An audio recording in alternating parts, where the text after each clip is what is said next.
Hi everybody, today we'll talk about how to fix or how to solve Roblox closing when joining a game. To know how to fix or how to solve Roblox closing when joining a game, you should just go to settings. Here we click apps, default apps, app settings.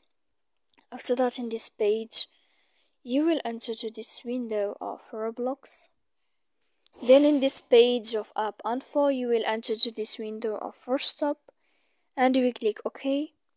Then we click on storage. Here in this page, we click on clear cache, and in the end, you can go to Play Store.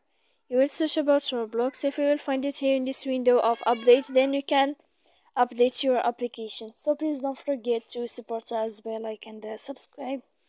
See you next time in another video, and thank you for watching.